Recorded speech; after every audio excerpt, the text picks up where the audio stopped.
Hello, welcome to Bible Study Time and welcome to my Quiet Time Bible Study. This week we are continuing reading through the book of Jubilees, translated by R.H. Charles.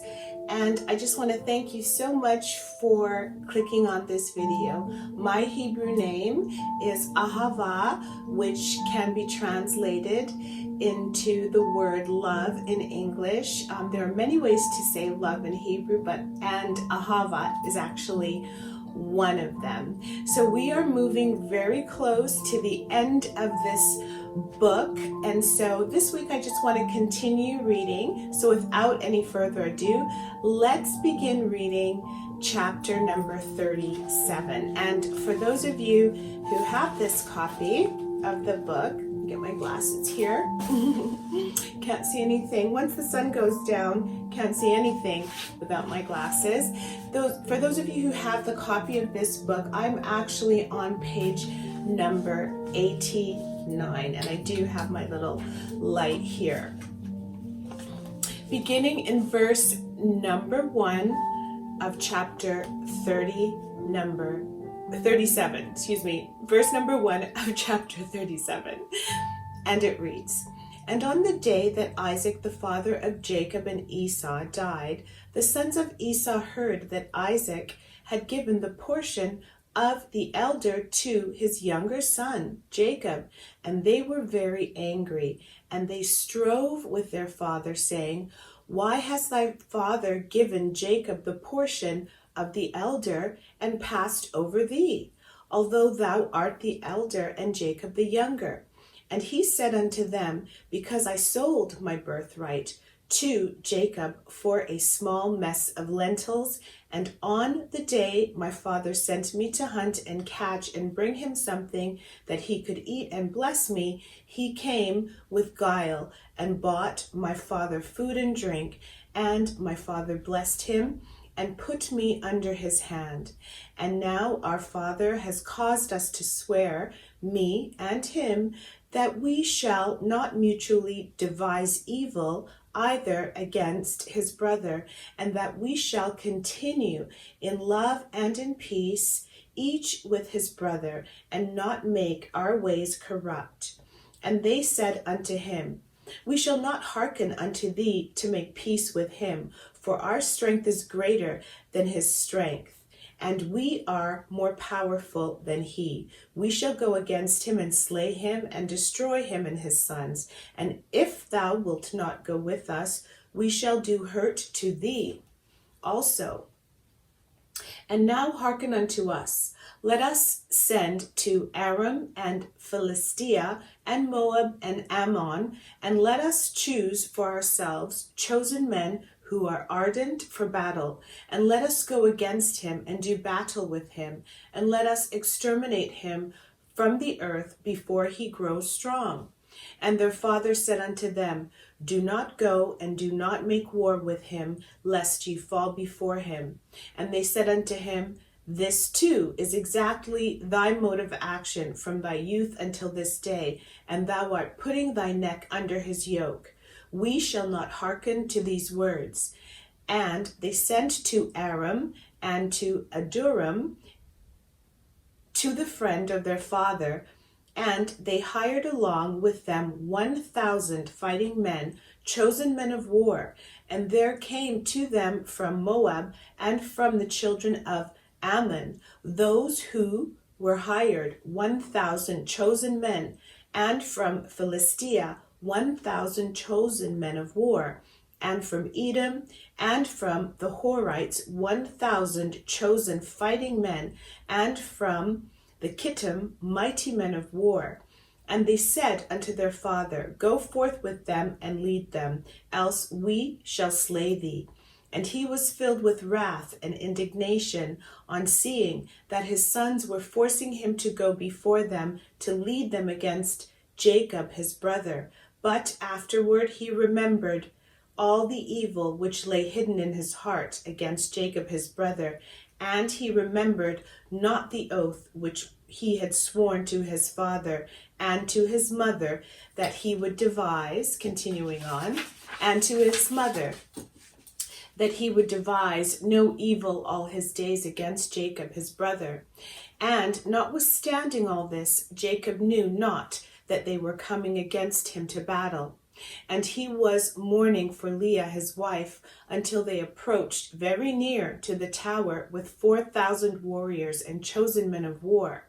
And the men of Hebron sent to him, saying, Behold, thy brother has come against thee to fight thee with 4,000 girt with the sword. And they carry shields and weapons, for they loved Jacob more than Esau. So they told him, for Jacob was a more liberal and merciful man than Esau. But Jacob would not believe until they came very near to the tower. And he closed the gates of the tower, and he stood on the battlements, and spake to his brother Esau, and said, Noble is the comfort wherewith thou hast come to comfort me for my wife who has died. Is this the oath that thou didst swear to thy father and again to thy mother before they died? Thou hast broken the oath, and on the moment that thou didst swear to thy father wast thou condemned.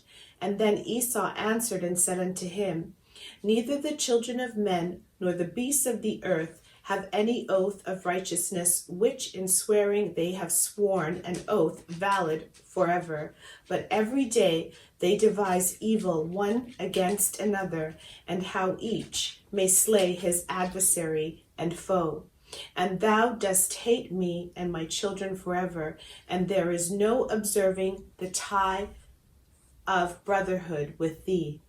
Hear these words which I declare unto thee. If the boar can change its skin and make its bristles as soft as wool, or if it can cause horns to spurt forth on its head like the horns of a stag or of a sheep, then I will observe the tie of brotherhood with thee. And if the breasts separated themselves from their mother, for thou hast not been a brother to me. And if the wolves make peace with the lambs, so as not to devour or do them violence, and if their hearts are towards them for good, then there shall be peace in my heart towards thee. And if the lion becomes the friend of the ox, and makes peace with him, and if he is bound under one yoke with him, and plows with him, then I will make peace with thee. And when the raven becomes white as the raza, then know that I have loved thee, and shall make peace with thee. Thou shalt be rooted out, and thy sons shall be rooted out, and there shall be no peace for thee. And when Jacob saw that he was so evilly disposed towards him with his heart and with his soul as to slay him, and that he had come springing like the wild boar which comes upon the spear that pierces and kills it and recoils not from it, then he spake to his own and to his servants that they should attack him and all his companions. Moving on to chapter number 38. And after that Judah spake to Jacob his father, and said unto him, Bend thy bow, father, and send forth thy arrows, and cast down the adversary, and slay the enemy, and mayest thou have the power, for we shall not slay thy brother, for he is such as thou, and he is like thee. Let us give him this honor. Then Jacob bent his bow, and sent forth the arrow, and struck Esau his brother on his right breast, and slew him. And again he sent forth an arrow, and struck Adoran the Armenian on the left breast, and drove him backward, and slew him. And then went forth the sons of Jacob, they and their servants, dividing themselves into companies on the four sides of the tower. And Judah went forth in front, and Naphtali and Gad with him, and 50 servants with him on the south side of the tower, and they slew all they found before them, and not one individual of them escaped.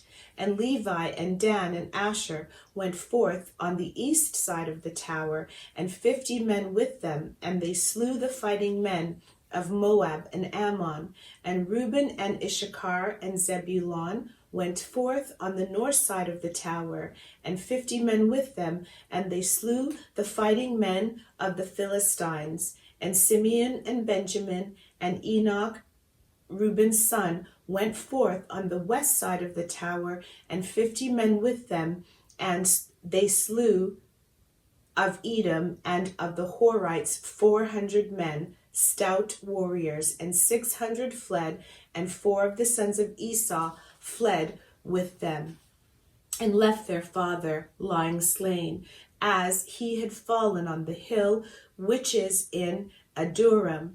And the sons of Jacob pursued after them to the mountains of Seir.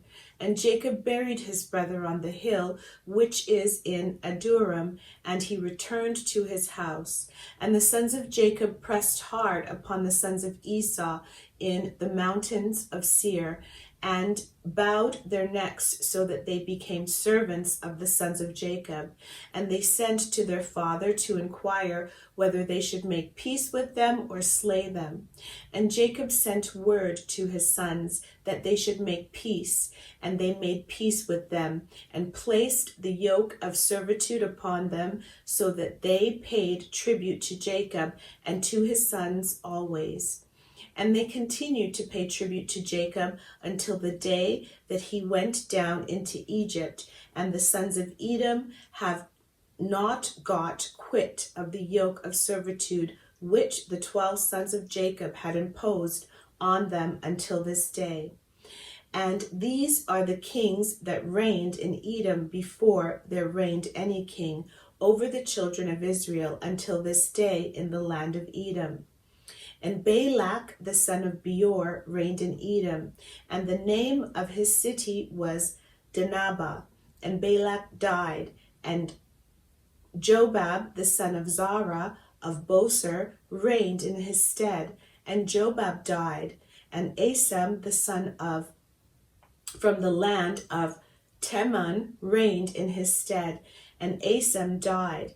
And Adath, the son of Barad, who slew Midian in the field of Moab, reigned in his stead.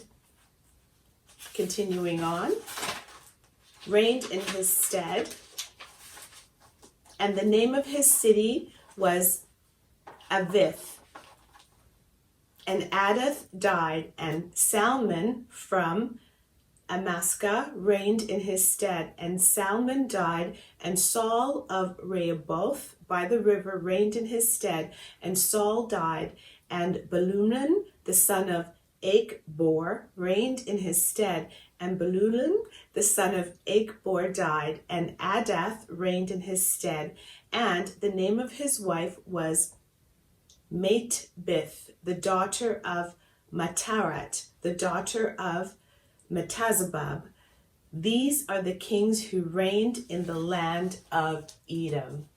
Continuing on to chapter number 39, verse 1. And Jacob dwelt in the land of his father's sojournings, in the land of Canaan. These are the generations of Jacob. And Joseph was 17 years old when they took him down into the land of Egypt. And Potiphar the eunuch of Pharaoh, the chief cook, bought him. And he set Joseph over all his house, and the blessing of the Lord came upon the house of the Egyptian on account of Joseph. And the Lord prospered him in all that he did. And the Egyptian committed everything into the hands of Joseph, for he saw that the Lord was with him, and that the Lord prospered him in all that he did. And Joseph's appearance was comely, and very beautiful was his appearance. And his master's wife lifted up her eyes and saw Joseph. And she loved him and besought him to lie with her. But he did not surrender his soul, and he remembered the Lord and the words which Jacob his father used to read from amongst the words of Abraham, that no man should commit fornication with a woman who has a husband, that for him the punishment of death has been ordained in the heavens before the Most High God, and the sin will be recorded against him in the eternal books continually before the Lord. And Joseph remembered these words and refused to lie with her. And she besought him for a year, but he refused and would not listen. But she embraced him and held him fast in the house in order to force him to lie with her, and closed the doors of the house and held him fast. But he left his garment in her hands and broke through the door and fled without from her presence. And the woman saw that he would not lie with her, and she calumniated him in the presence of his Lord, saying, Thy Hebrew servant, whom thou lovest, sought to force me, so that he might lie with me. And it came to pass, when I lifted up my voice, that he fled and left his garment in my hands when I held him, and he brake through the door. And the Egyptian saw the garment of Joseph and the broken door, and heard the words of his wife, and cast Joseph into prison, into the place where the prisoners were kept, whom the king imprisoned. And he was there in the prison. And the Lord gave Joseph favor in the sight of the chief of the prison guards, and compassion before him, for he saw that the Lord was with him, and that the Lord made all that he did to prosper. And he committed all things into his hands. And the chief of the prison guards knew of nothing that was with him, for Joseph did everything, and the Lord perfected it. And he remained there 2 years. And in those days Pharaoh, king of Egypt, was wroth against his 2 eunuchs, against the chief butler and against the chief baker. And he put them in ward in the house of the chief cook, in the prison where Joseph was kept. And the chief of the prison guards appointed Joseph to serve them, and he served before them. And they both dreamed a dream, the chief butler and the chief baker.